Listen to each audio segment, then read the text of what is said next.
Hi, welcome to HowtoDandD. My name is Fred Wheeler and today I want to talk about Dungeons and Dragons 5e and we're talking about the Curse of Strahd. And for those of you who are interested, I really like the Curse of Strahd. I think it's a great adventure. It's really only suitable for certain types of people who like horror. If you don't like horror stories, you probably won't like the Curse of Strahd.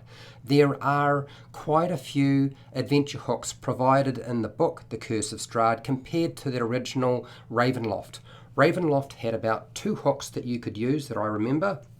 I have run Ravenloft as well. I think that Curse of Strahd does a really nice job because there are 4 adventure hooks, all of which I have run in my adventures at some point. And I think I even ran all 4 adventure hooks in the same campaign. I don't recommend doing that, but I have done it. So I have a fairly good understanding of the player's response to each one of them. So I'm going to say it right now. Please remember to do a session 0 with your players if you're running anything to do with the Curse of Strahd. It's even more important with the Curse of Strahd than anything else, any other adventure you might ever run, simply because of the nature of horror and the nature of the adventure, the Curse of Strahd. Same sort of thing would happen if you were running the original Ravenloft. So this is beginning Curse of Strahd or the Death House. You might only be running the Death House, which is freely available on PDF. It's all down in the description if you want to access that. This is to get your players hooked into the story of Strahd, or basically as his plaything. Now, if you're not going to be using the Curse of Strahd, then it's just to get you, or get the players into the world of Barovia where they'll find the Death House, and maybe you'll only play out the Death House and nothing else. I think that if you find your players enjoy the Death House, they would probably also enjoy the Curse of Strahd. So this whole video is about using the adventure hooks that are provided in the Curse of Strahd book for the Death House and the Curse of Strahd, if you were wondering. Now, I would suggest to you that you can use between 2 or 3 of these hooks in the same campaign quite easily without there being any major issues. I don't recommend using all 4, like I said. You will probably wind up using at least 2, and if you really want to just get straight into it really fast, you might just opt for using 1. But I'm going to go over them now. Let's start off with the first one. So these are all listed on or in the book Curse of Strahd, starting on pages 18, goes 18, 19, and I believe 20, and another couple of pages past that.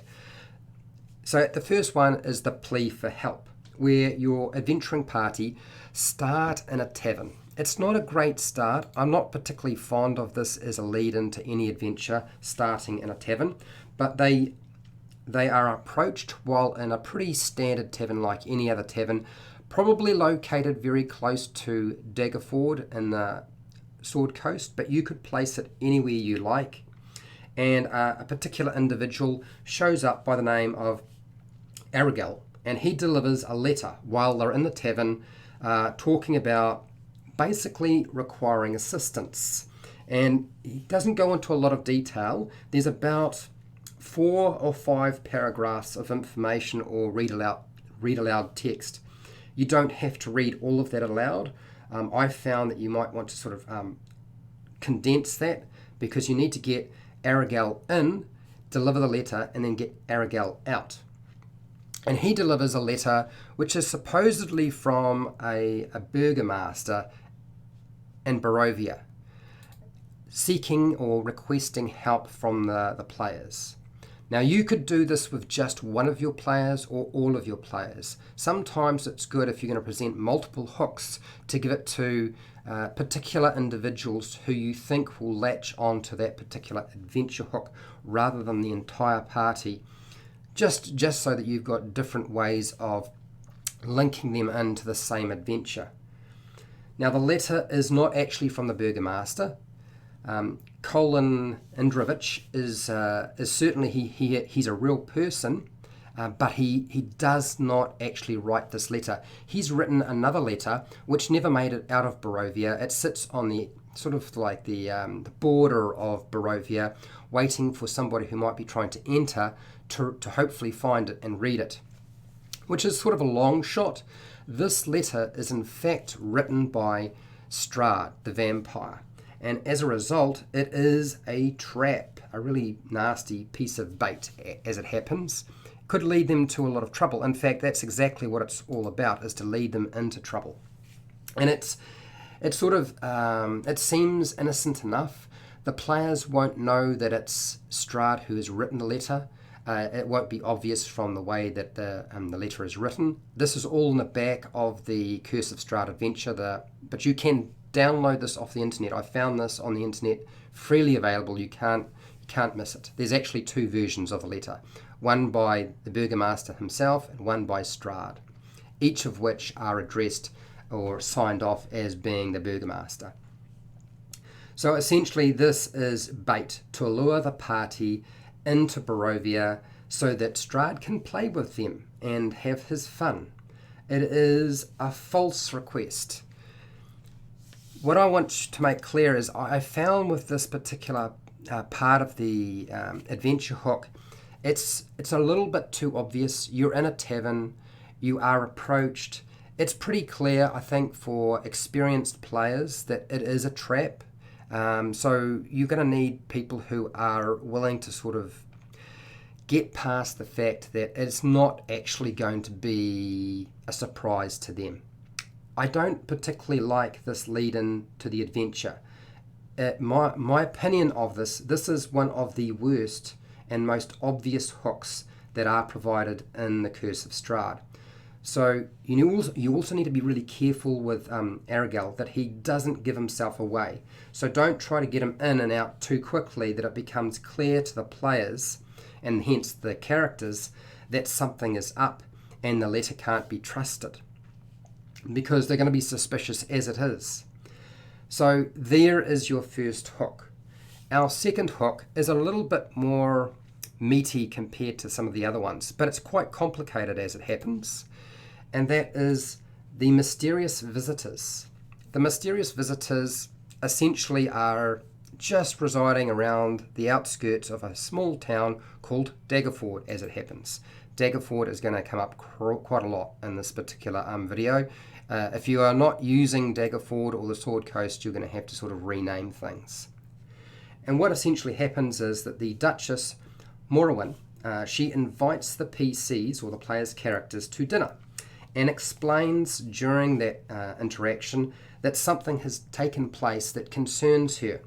She has some visitors that are causing trouble around the outskirts of the town, and there have been complaints. And as a result of this, she requests that the players' characters assist her in getting them to leave. Now, she doesn't want to send guards up there and have it turn into a big problem. She's already sent guards, and they came back and they didn't do anything. In fact, to a large extent, she's suspicious that it looks like they might have been magically charmed. So hence, sending them up might not be very useful, particularly if they're just going to get charmed by these strangers. But she has much more faith in the players' characters than she does in her own guards.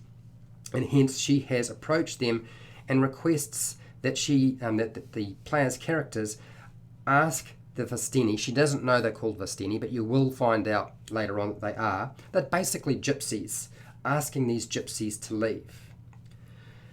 Now, when they get to the location or camp, provided they decide to accept the Duchess Morrowind's request, they're going to come across a bunch of Vestini.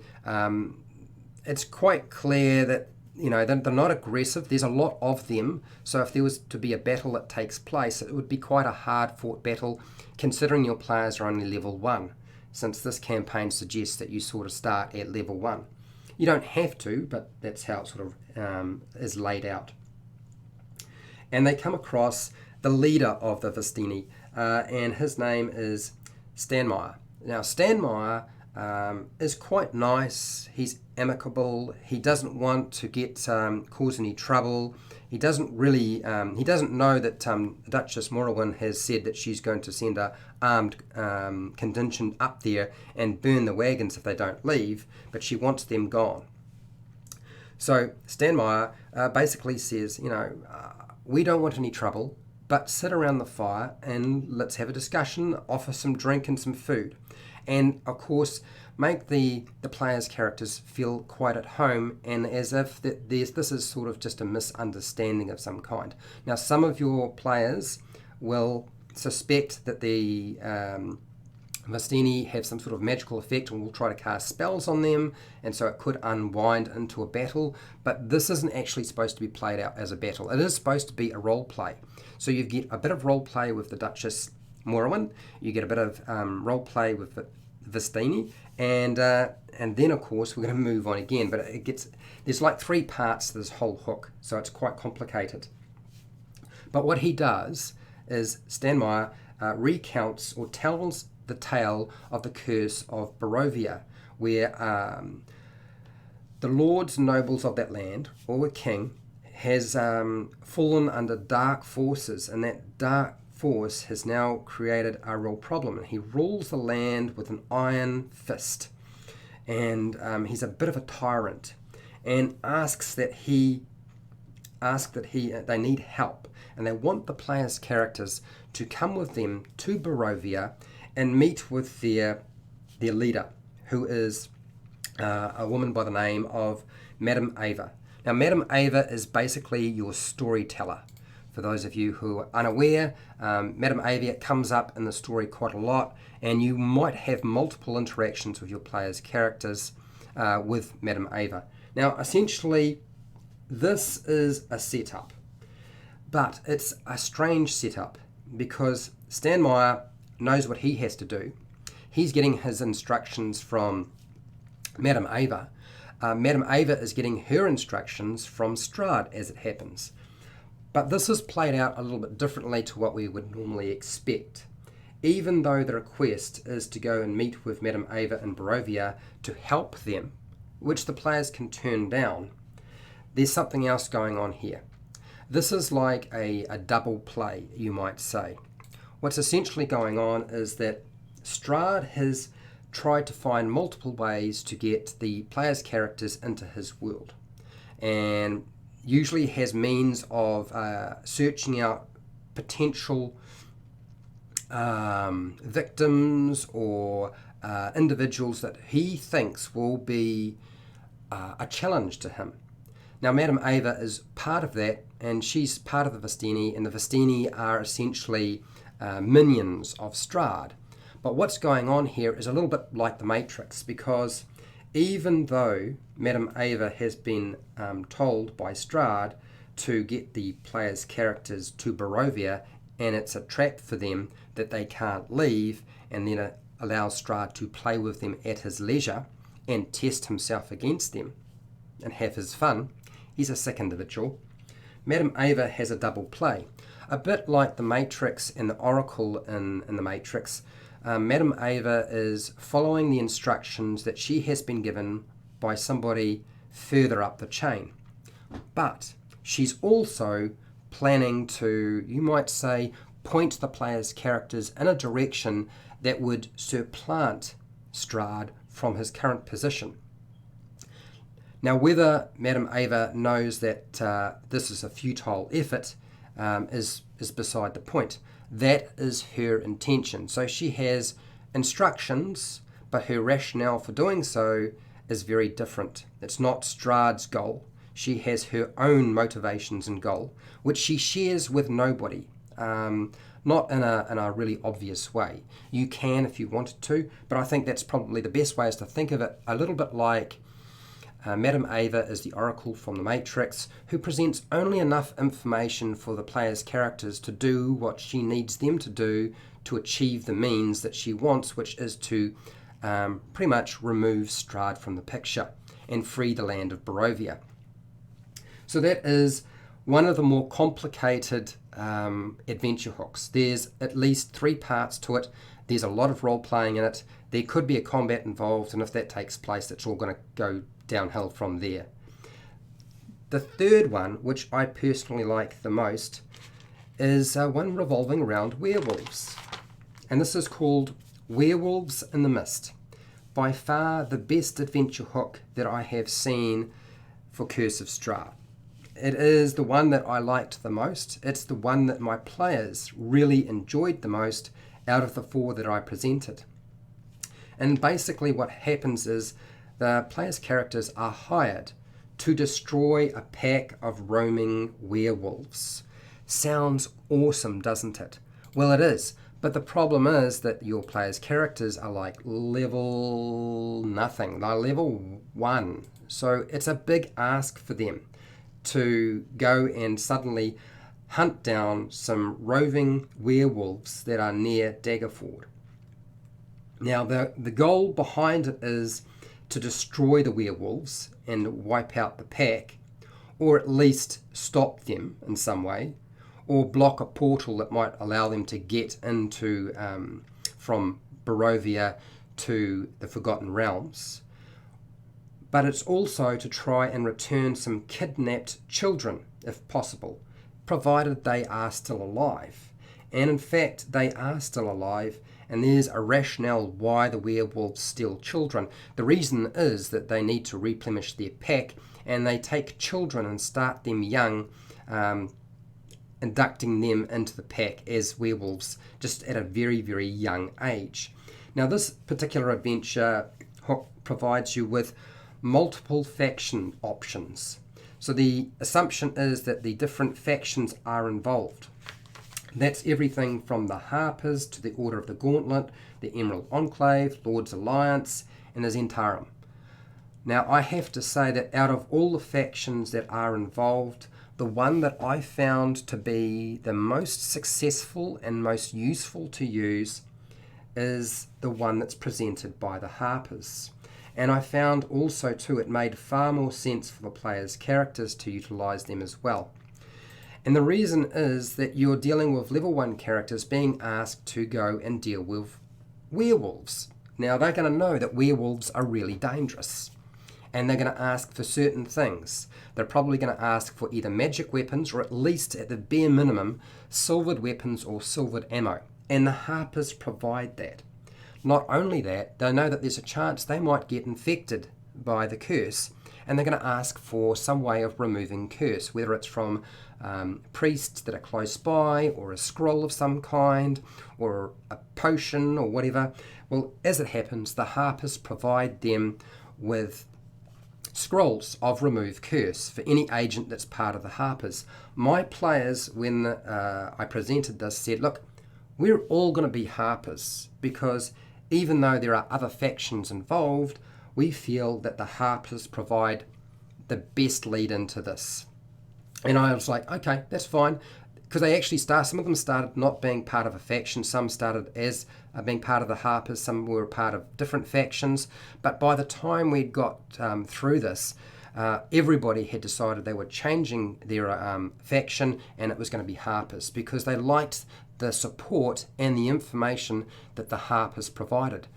And I totally get it. It makes perfect sense to me. It's the sort of thing that as a dungeon master you could do even if you are using the other factions. I don't quite understand the concept, and I know it works for Dungeons & Dragons Adventurers League. We have multiple factions all involved, and you throw them all together into one party and they go off and do a mission. But the thing is that these different factions have different motivations for doing stuff. And so they're not really on the same page. They are partly on the same page, but not completely, and for different reasons, which can be quite nice because it gives you variety amongst the different characters, and it might appeal to the players. And it works for something like Dungeons & Dragons Adventurers League, but your own campaign that's run at home or in your home group, it probably won't be quite as appealing. One, to you, possibly, and also to your players. I know that my players were like adamant, no, we're all going to be Harpers. The Harpers have got the best lead in. It makes more sense. Their motivation for doing this particular quest is to go and rescue children, which is vastly more, meaty compared to all of the other factions. So hence, that's what took place. And to be fair, the other factions' involvement are honestly quite lame. They really are. I didn't like them very much. Okay, so next we have our final hook that you can use. This is really your last resort. It's the one that you use when nothing else has worked, and that is the creeping fog. And essentially, the players find themselves, or players' characters find themselves camping by a wood or in the wilderness, and a fog rolls in, and when they wake up, they are in a different place compared to where they were before. So essentially, it's forcing the players into the adventure when they won't take the bait. Now, you're probably going to use this whether you use the other three hooks or not. It's probably going to come in at some point. The fog is always a part of it. The fog is an entity and a character in itself in the Curse of Strahd. It is, as I said, the last resort hook. It is also the hook you will always use, even if you use the other ones. I think there's a lot to be said for using the fog, so don't think that you are doing anything wrong by utilizing the fog. It's there for a reason. It has multiple uses, so therefore don't write it off as being useless to you. There are 3 possible entries with the fog that you can use. Now, the book lists 2, but if you're running Death House, you really need to have 3. And so when I say 3, it's not because the book says it, it's because I say you should probably use 3. And when it comes to something like that, I'm going to suggest that you use the most obvious thing, and that is obviously there's the road leading to Barovia. And I'm going to pull up the map so you can see the different locations. So the Old Savalich Road, this is a dirt road. It's at Area A. It's on the far right of the map, just before the gates that lead to Barovia. So you can pop them out here. You could pop them out past Section B if you like, but the whole idea is to sort of give them a choice to turn back or not. Or you can pop them out in a location on a dirt road or near Creswick. Now, Creswick is way the heck over the other side of the map. Essentially, I believe it's, gosh, can I even make it out on the map? I think it's S on the map. Almost on the far left of the map, you'll be able to spot a section that says, I believe is it S or N? I will find out in a second anyway. The other location that you can pop them out is the village of Barovia. Go straight for Barovia. And why not? Because if you're using something like the Death House, you really need them to be reasonably close. Now, I had a discussion about this already.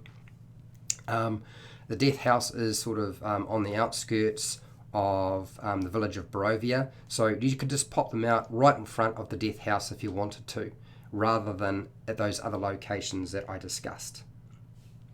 Try to use a few different hooks with select players. That's my advice.